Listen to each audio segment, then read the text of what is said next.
Hello everyone, Tammy here. Welcome to my channel. Today is Tarot Tuesday, and um, I'm we're not gonna like reveal any new cards today. Well, we are, but not from the workbook. Um, I know Carol's on vacation. She might have taken her cards with her, but I'm not assuming that, and I'm not going to um, do what the next exercise that I want to do until next week.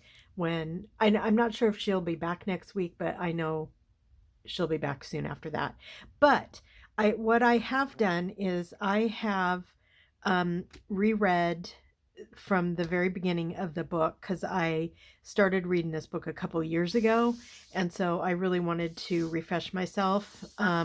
But I also wanted to jump in and start doing card of the year, personality, and soul cards. So I kind of did that first. So I'm kind of going back a little bit. So what I did is I highlighted some things that I would like to just kind of review and just kind of talk about a little bit.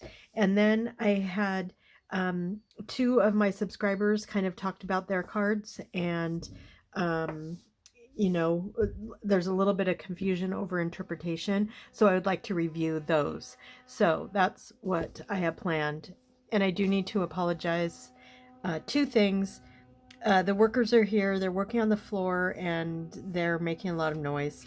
Um, and my dogs are in the room with me because my husband is at the dentist. So you'll hear probably dogs whining and noise from the workers. So my notes that I'm going to be talking about. Um, so there's a forward.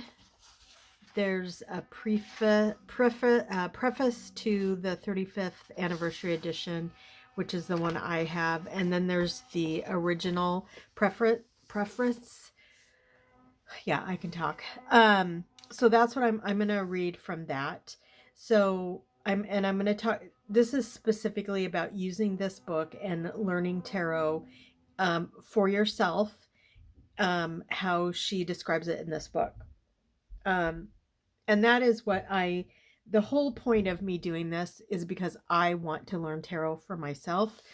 And I'm hoping that there's a couple of you, and I think there are, who also would like to, um, learn about more about tarot for yourself.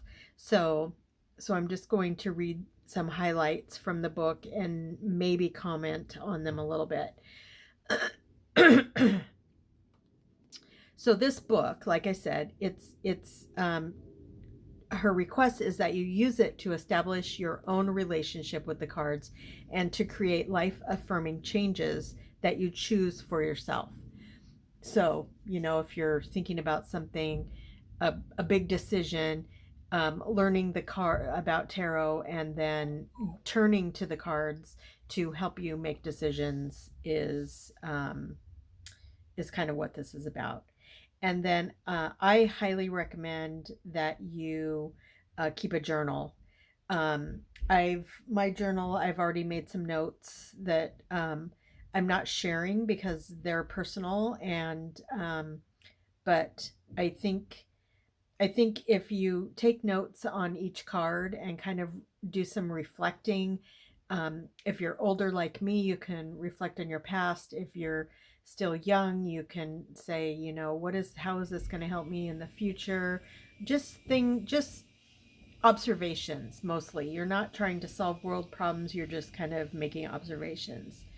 Um, and she says, right in the book, make copies of the worksheets if you want.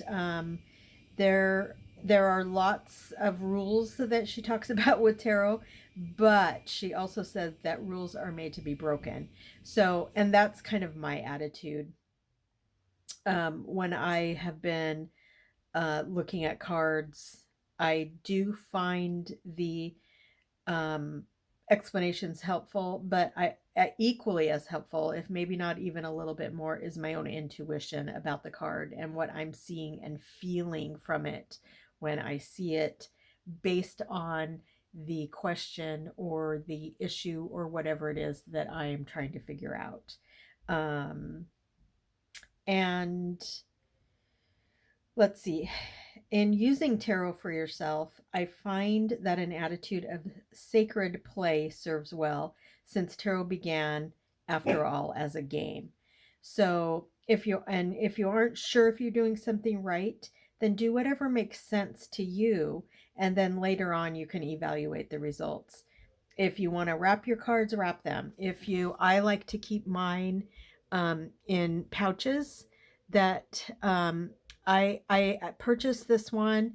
There's a woman that makes all kinds of different types of tarot pouches. And so I have purchased from her. I bought this from a teacher that I followed for a while on YouTube. She made some pouches. And then this one that I have, um, Robin gifted this to me. Robin, who should have a channel, and I love it. And so yeah, so that's how I take care of my cards. I also have just some pouches with drawstrings that I got well, years ago at a metaphysical store, and I have a few of this woman's pouches too, because I love them. I actually won one of her drawings one month. And so, anyway, and then we did see Carol a couple weeks ago. She cleansed her cards with some, she used smoke from Palo Santo, which I also do and I love. I don't use sage because it really messes with my allergies.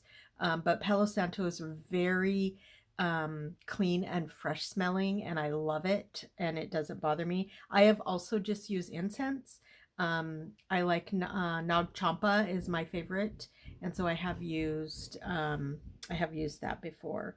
Um, and then she also says you shuffle them whichever way feels comfortable to you.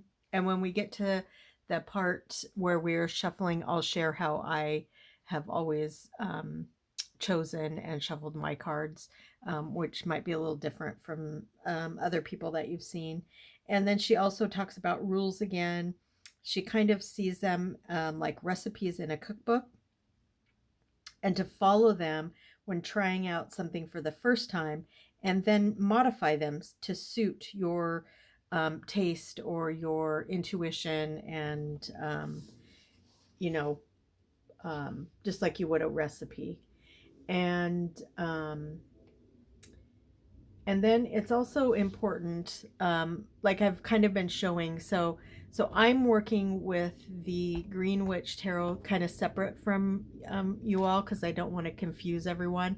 But I am showing two decks. So I have the Rider Waite Smith deck, and I have a Mystical Fairy deck. And it's important that you also, when you have a deck that's not the traditional Rider Waite, it's important that you read about the deck that you have, because whoever has designed the deck, specifically something like the Green Witch deck, it is different than Rider Waite, very different. And so you have to know where the artist was coming from, where the writer was coming from. So you probably have like a writer and an illustrator usually on a tarot. Sometimes they're the same person, but I think it's very important that you read about the deck that you have. Let's see, what else do I have? So now I'm into chapter 1, the introduction, and I have some notes under what tarot is, and I'm basically reading the wrap up of that whole little section. It says, working with the tarot should not be confined merely to random choices of cards. Each card, especially among the 22 major arcana, embodies an entire philosophical and psychological text, and any one of them can be selected as a subject for meditation or visualization. And I do that sometimes when I have a new deck. I will just I'll thumb through it, and if I kind of just have a neutral reaction to the card, I just keep it in the pile. If I have a oh my god, I love this image or whatever, I set that aside. And also, if I have an adverse reaction to a card, I'll set that one aside. And then I'll go back and I'll study them further and look at them and read about them. Usually, those cards mean something that's probably going on in your life right now, or some kind of past experience that still lives very strongly within you. So you can pay attention to that. And then in the section called Tarot for Yourself, this was really, really, really important to me, and kind of my whole reason for using the tarot. And it said the tarot should be approached not merely as a means for divination, but as a potentially dynamic tool for personal growth and transformation. And that is exactly what I look at the deck as, assisting me in those in the personal growth and transformation. She said, I have written this book to share with you methods that grew out of my own personal experiences and those of my students. It is dedicated to making the use of tarot for yourself a powerful and enlightening adventure. And then she has some not steps, but ways to avoid difficulties and confusions when you're reading for yourself. And so I'm just going to read those real quick. One is you don't have to interpret the cards.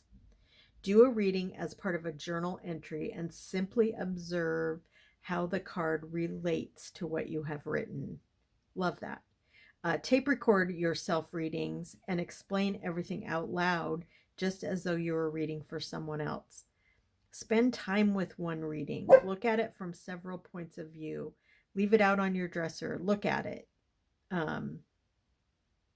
Or like I am doing, I'm putting stickers in my journal so I can have the card there when I'm writing about it. And then if there's a card that is particularly confusing or upsetting, get to know it through meditation or visualization. And so, yeah, that's just a few. She has a couple more, but I'm not going to read in those. Read those. And then in the section called How to Use This Book, I have highlighted, always remember that this is a workbook. Don't just read the exercises, do them and write down your results. It is especially important that you do the beginning exercises spontaneously, not looking up the meanings of the cards, but discovering the unique significance they have for you and trusting your choices. After you've established your own rapport with the symbols, you can begin using the interpretations. I'm really bad at that. I'm trying to use this Tarot Tuesday and working through the workbook to get out of the habit of just pulling the card, setting it aside, get the book, read it, and then move on to the next card. I think it's really important, and I think that's why I failed in learning the tarot in the past, is that I was relying too much on the interpretation in the book and not on my intuition or what my feeling is about the card. So I'm trying very hard.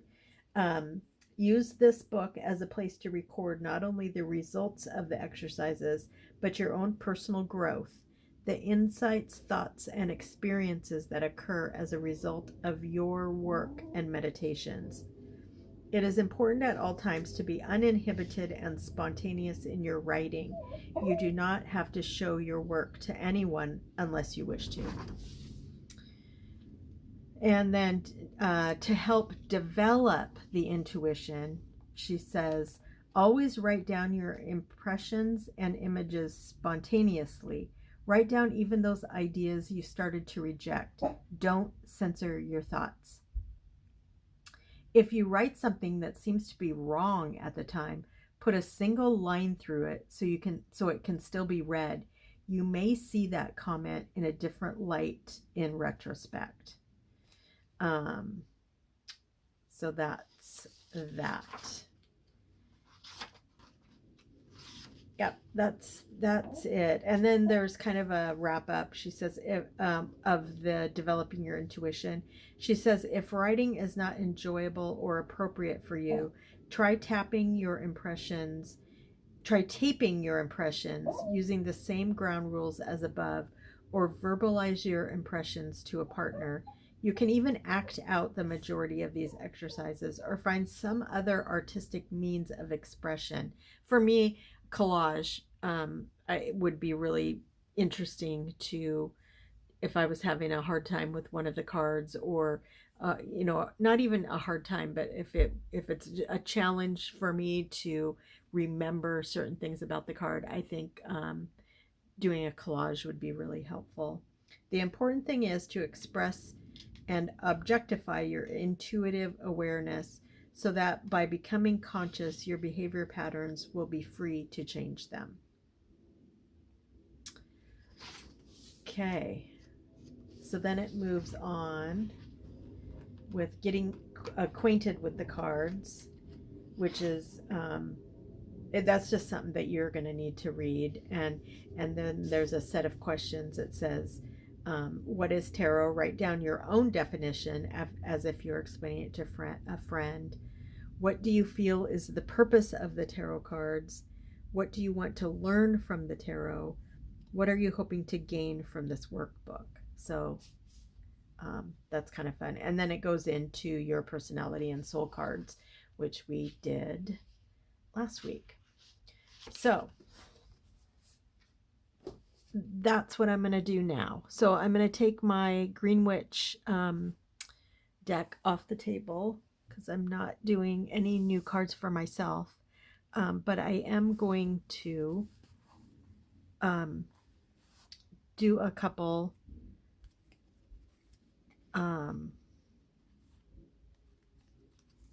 let's see.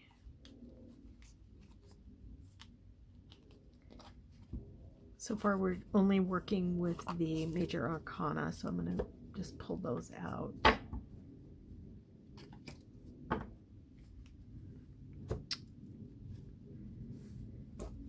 And I'm doing it for the Rider-Waite-Smith deck and then also the Mystic Fairy. And the Mystic Fairy just has a little book. I'm also going to use the Tarot for Yourself book and then the Guided Tarot, another book that I have that I really like. So after we look at the cards, then I will pull the books out. I'm trying to, like I said, go from intuition. Okay. I really like this deck. It's really sweet.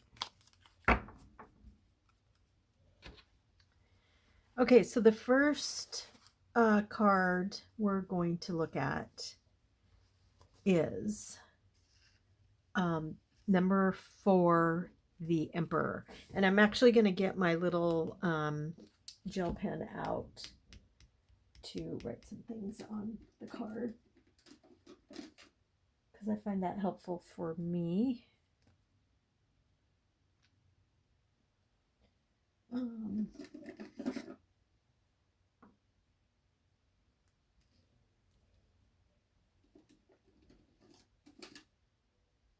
Okay, I think I'll use this one. I have 2 sets of these Jelly Roll pens, and this one has a finer tip, so it makes it easier to write on there. So let's find the Emperor. It's number 4, and it is someone's year card. Okay, so I haven't taken any notes on the Emperor card, so let's put that there. And this one here, and then let's look at them. Okay. I might pull this down a little closer so we can see him a little better. Okay, that's good. I want you guys to really be able to see the detail. Okay. Okay, so this is the Rider-Waite-Smith. This is the original, the OG. So let's just look at it. So first of all, it looks orange behind him. Possible sunset, sunrise, could just maybe be a storm a-brewing. His throne or seat that he's sitting on, it looks large, it looks stone. There's like a ram here and here. So that's interesting. And then this looks like mountains in the back. He's obviously wearing a knight's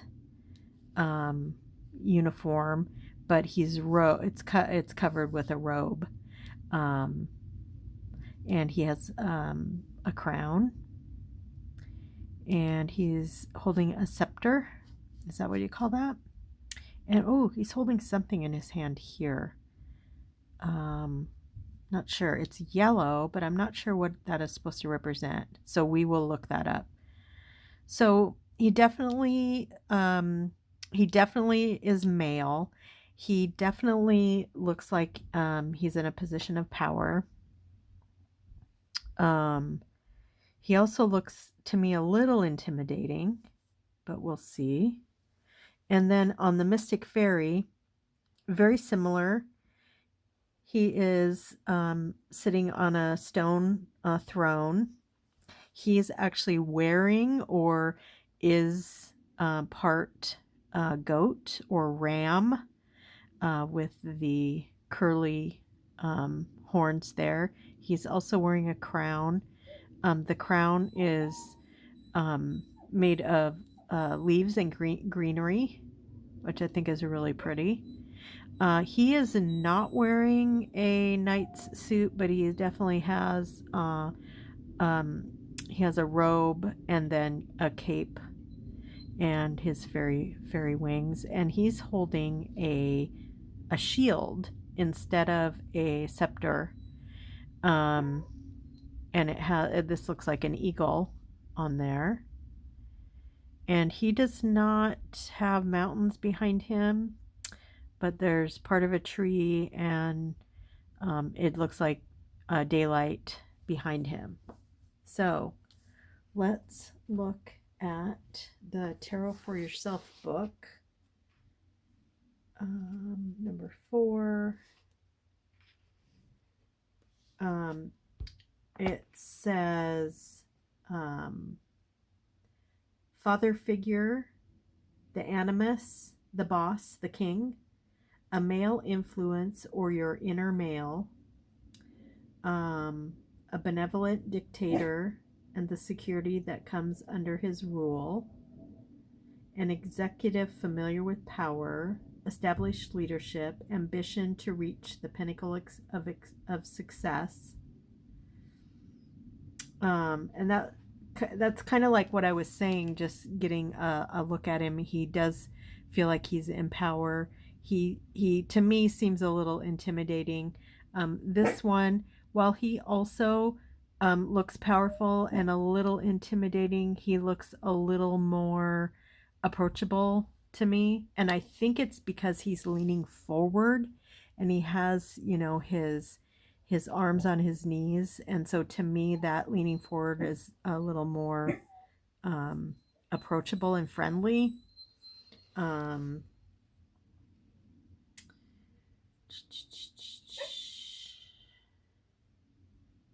not reading all of this because we'll be here forever. So, questions to answer. So when you pull this card, where do your ambitions lie? And these are great questions because this is this person's year card for 2025. So you can ask yourself for this coming year? What are you organizing, building, doing? What kind of emperor are you? Energetic and imaginative or rigid and unreceptive?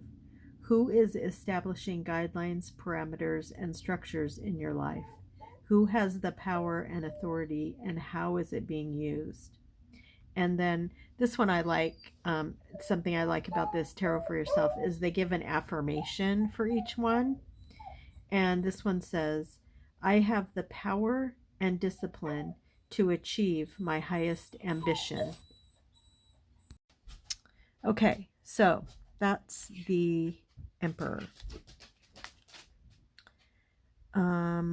Oh, actually, I wanted to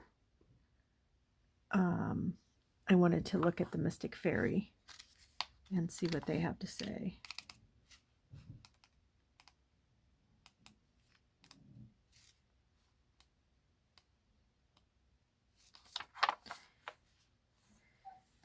It says, when you are in the Emperor's garden, consider the institutions that may be behind your situation or question. Are they directing you in a way that is respectful of others and the future of the planet? Is there a way that you can change the institution so that it is more in line with universal balance? In what way can you choose to act that will benefit the greater good? Good questions. And then I do like to look at this guided tarot. It's a beginner's guide to card meetings, spreads, and intuitive exercises. It's by Stephanie Caponi, and I really, really, really like this book. So this just has I'm not going to read all of the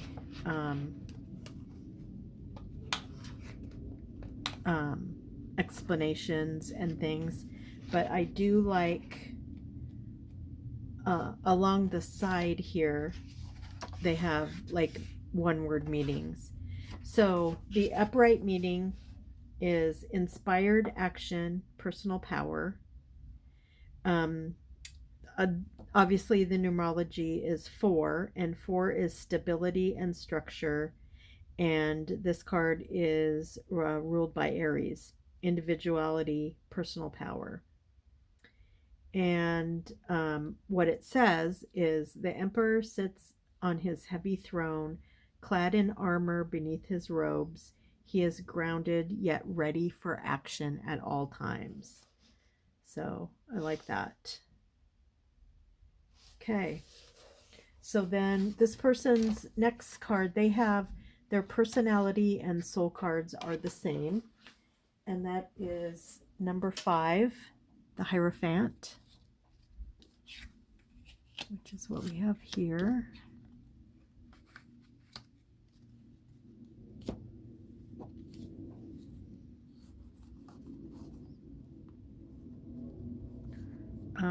On this one, they call it the Priest.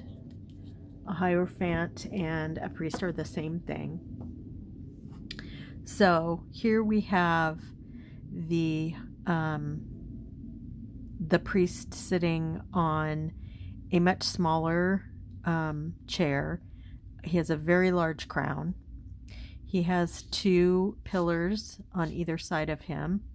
He has like one hand, but it looks like 2 fingers.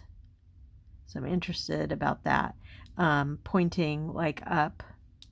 And then in his other hand is also pointing up, and he has like for lack of a better word, a scepter. There's 2 keys crossed down here, and then there's 2 gentlemen here, like looking up to him. He definitely has the Christian symbols of the cross. And yeah, to me this looks like a priest,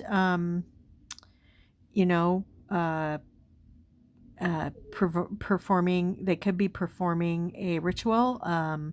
They could be doing a like a sermon to the people in the crowd. Yeah, there could be all kinds of things going on. Um, so and I this is me using my own intuition.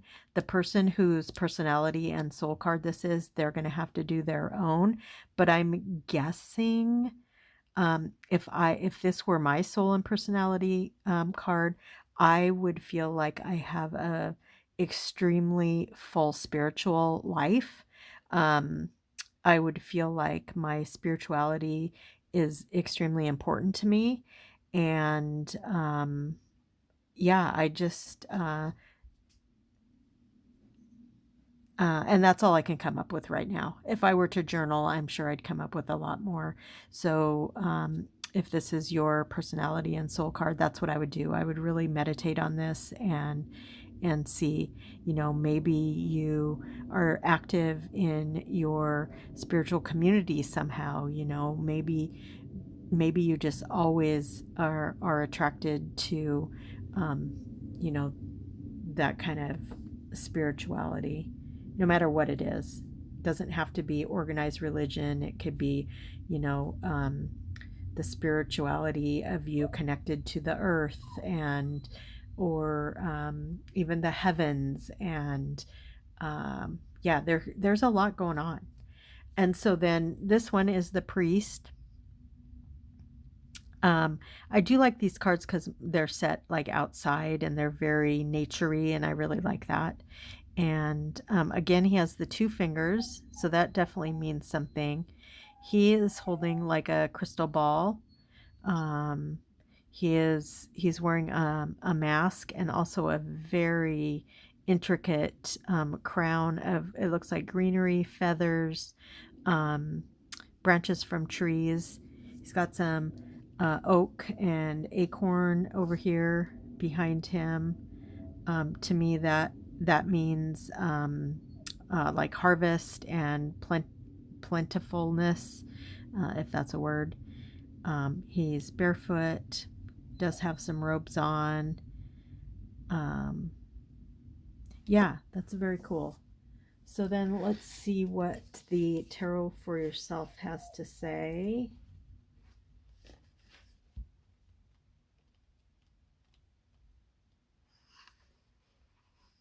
A teacher. Great. I love that explanation. A teacher or mentor, intuitive guidance, teaching and education um, in the tradition of one's society, communicating and teaching others what you have learned. So, yeah, so if this is your card, if you're not teaching, if you're not, involved, maybe that's something that you should be. Maybe you've always been a teacher and you just didn't realize it. So, you could really think about that when you're journaling. Um, Giving or receiving advice, following a guru, a system, a philosophy, tradition, ethical system, spiritual discipline, the rules of obedience and loyalty to a guru or an organization, work, country, etc., blessings, identification with a culture or any kind of group in which you abide by their beliefs, conformity. There's a lot more. I'm not going to read it all. But I find that to be very, very interesting. Questions to answer. Whom are you looking for assistance, direction, or learning? What law or rule do you feel you have transgressed? Moreover, who would hold you accountable? What traditions are you upholding? What traditions are you rebelling against? What are you learning? And then the affirmation for this card is, I commit my obedience only where and when my higher self directs. Very, very interesting. Okay, so let's look at the guided tarot. The Hierophant sits upon a temple throne, sharing his secret knowledge with devoted pupils. Through his connection to spirit, he is the bridge between heaven and earth. Upright meanings: teacher and tradition. Numerology is 5, which represents conflict, struggle, and challenges. Uh, Astrologically, it's ruled by Taurus, which is traditional, grounded, and rigid. So that's that. Very cool. And then another person kind of mentioned their cards. They said they were just having some challenges with the interpretation, which hopefully some of the things that I talked about here in the beginning will help with that. Um, but I do want to. So one of the cards, Strength, was also Carol's card. So I think that, and she talked about that. So we'll look at the Empress and the World card. So the Empress, right away, the keyword, the only keyword I wrote on here is create. And then the other one is the World.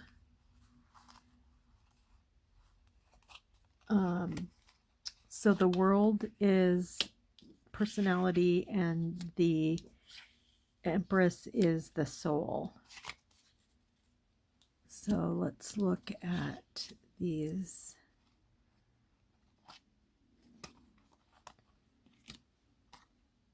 Oh, that Empress card's beautiful. Are these in frame?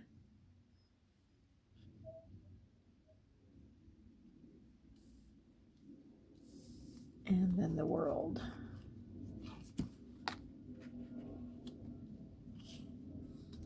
Actually, let's do this.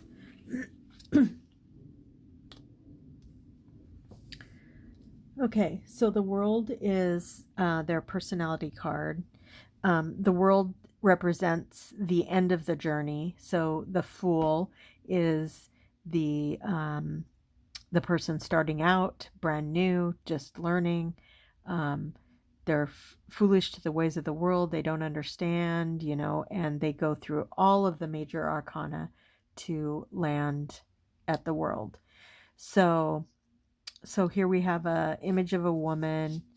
In the four corners are, I'm not sure if that's a man or a woman. There's like a golden eagle, a lion, and then a bull, I think that is. And yeah, they have like a scarf kind of wrapped around, the woman does, and like batons or candles held in their hand. And then this one is, this one's really pretty. So this has a mirror image of the person. I'm having a hard time finding my words, but there's also like this circled wreath of leaves, and this also is some kind of circle of, and it's green, so this could also be leaves. This one is encompassing the earth with the crown. There's some roses, which I'm sure have some symbolic meaning here. And yeah, so she just looks extremely comfortable and yeah, satisfied isn't quite the right word. Just a very comfortable in where she is on this card. So, personality. Let's see what the meaning is here. Becoming conscious of your limitations and thus freeing yourself to maximize your own potential. Dancing on your limitations, squaring the circle, manifesting spirit on earth, or structuring and giving form to spirit. Arrival, accepting responsibility for yourself and your circumstances. being involved in a very trying, involved, emotional, all encompassing experience. The feeling of joy at being alive. So that's kind of what I think I'm feeling here, is just the joyfulness and comfort of where this person's at. Um, Infinite potential, self actualization, although not always understood or appreciated by others. Everything is available to you. Living comfortably in the midst of complexity. So, um, again, each person's going to have a different feeling and interpretation of this card, but I do feel like, as far as it being a personality card, that whatever you have gone through to get to this point is a very valuable, and that you need to understand that everything that you've gone through to this point does not limit you in any way. So, and this is a powerful card, and I feel like if this was my card, it would everything would make sense to me, just because I have been through um, just so much from the time I was 4 years old until today. Everything, it's been a very tough journey for me. And I think the person whose personality card this is would agree that they have also been on a very tough journey. So I think that this being your personality card, is this was in the stars. This is the way that, your life unfolded, be it fair or not, but you are where you need to be, and you are where you need to be because of the journey that you've taken to get here. And you need to not limit yourself from things that happened in the journey. That's what I would tell myself if this was my personality card. So I hope that helps you. I would read a little bit more about this card and see what you can find out. Um, but very interesting. And then the last card we're going to look at is her soul card, the Empress. And the Empress always feels very. Oh, let me read your affirmation. Forgot to do that. And questions to answer. So the questions to answer, and that is for the world. I don't want to get us confused here. What are you doing to free yourself from limitations and restrictions in your life? Or what are you doing to work freely within them? What potential do you see in yourself, in the world? What physical needs must you take care of? What is making you dance for joy? And then your affirmation is, the universe abundantly provides for all my needs. Beautiful. That's a beautiful personality card. Okay, and then your soul card, Empress. Let's see.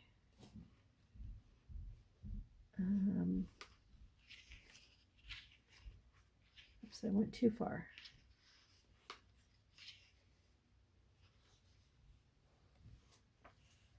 Maternal urges.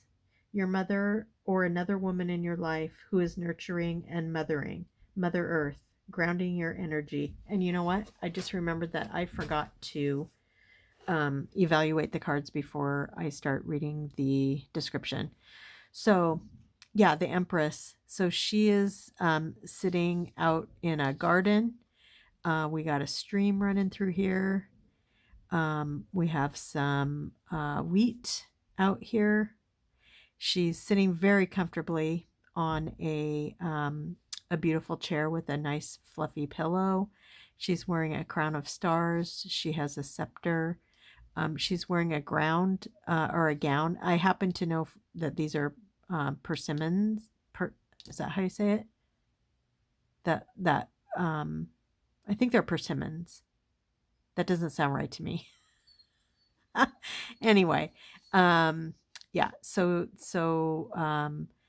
and I think, especially looking at this one, I think she is pregnant.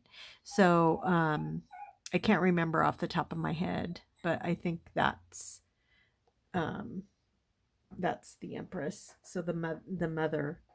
um and then over here on this card we have the same thing going on. Yeah, so she's sitting, not on a chair with a big pillow, but it looks like on a big, or she's a very small because she's a fairy, so she might be like a little pixie on a flower, a poppy. It looks like, um, and then there's blooming flowers, daisies. These look like little forget-me-nots. She has those in her hair, a crown of flowers. She's holding some wheat there.